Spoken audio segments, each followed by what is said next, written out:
ना मांगा धन और दौलत, ना मांगा कोई हीरो का हार, मुझे तो दे दो प्रभु बस शिक्षा का अधिकार। माननीय प्रधानाचार्य, सभी अध्यापक और सभी छात्रागण, आप सभी को मेरा नमस्कार। दोस्तों, आज हम सभी यहाँ पर एक विशेष समारोह में उपस्थित हुए हैं। आज मैं आप सभी से लड़की शिक्षा यानी कि नारी शिक्षा के बारे में बात करूँगी, जो हमारे देश की एक गंभीर समस्या है। दोस्तों, जैसा कि हम सभी जानते हैं कि किसी भी देश की तरक्की के पीछे हमारे युवा होते हैं, इसमें लड़के और लड़कियां दोनों होते हैं। हम देश की तरक्की की बात तो करते हैं, लेकिन दूसरी तरफ लड़कियों को शिक्षित होने से भी रोका जाता है। ये हमारे देश की एक विशेष मुद्दा है, हमें इसे महसूस करने की ज़रूरत है।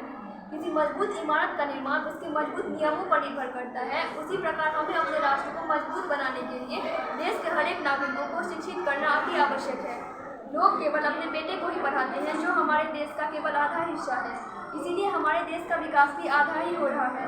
अगर हमें अपने देश को आगे बढ़ाना है तो हमें अपने देश की हर एक लड़कियों को शिक्षित करना अति आवश्यक है, क्योंकि शिक्षा की मदद से ही हम पूर्ण क्षमताओं सहित अपने कार्य को पूरा करने में सक्षम हो सकते हैं।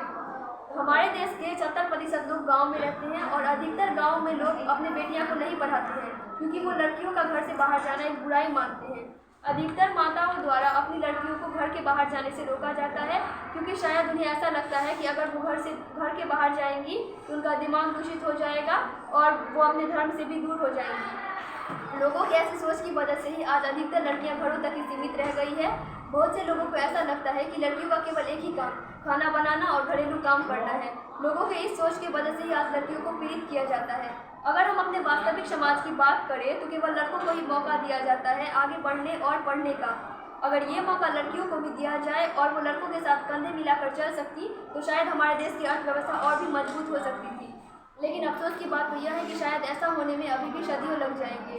बेटियों से कहते हैं कि कभी घर की इज्जत मत गंवाना। बेटों से क्यों नहीं कहते हो कि कभी किसी के घर की इज्जत के साथ खिलवाड़ मत करना। 7वें अखिल भारतीय शिक्षा सर्वेक्षण के अनुसार 2002 के अनुसार 50% से भी अधिक लड़कियां स्कूल में दाखिला कराने में असफल रहती है, और जो लड़कियां दाखिला लेती है वो 15 वर्ष की उम्र से पहले ही स्कूल छोड़ देती है। लड़कियों को शिक्षा देने का अर्थ है उसकी आने वाली पीढ़ी को शिक्षा देना। अगर माताएं शिक्षित होंगी तो वो किसी भी प्रकार अपने लड़कियों को पढ़ने के लिए भेजेंगी। बिना शिक्षित लड़कियों के हम एक अच्छे समाज की कल्पना नहीं कर सकते। अगर विश्व की सारी महिलाएं अच्छी तरह शिक्षित होंगी तो वो अपने आने वाली पीढ़ी को भी अच्छी शिक्षा दे पाएंगी। इससे हमारा देश और समाज प्रगति की ओर अग्रसर होगा।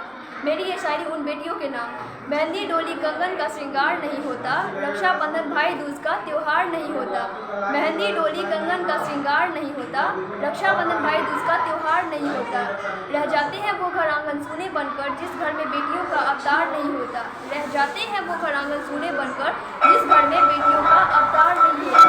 जन्म देने के लिए माँ चाहिए, साथ निभाने के लिए पत्नी चाहिए। जन्म देने के लिए माँ चाहिए, साथ निभाने के लिए पत्नी चाहिए। राखी बांधने के लिए बहन चाहिए और कहानी सुनाने के लिए दादी चाहिए। पर इन सब रिश्तों को निभाने के लिए तो बेटियां जिंदा होनी चाहिए।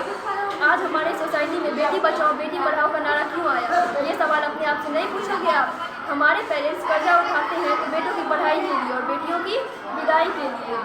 बहू हो या बेटी, उसे तो सिर्फ और सिर्फ बस एक आदमी का कहना मानना होता है। एक लड़की अपनी ज़िंदगी में क्या करना चाहती है, कैसे जीना चाहती है, इसके लिए उसे किसी आदमी के परमिशन लेने की ज़रूरत नहीं है।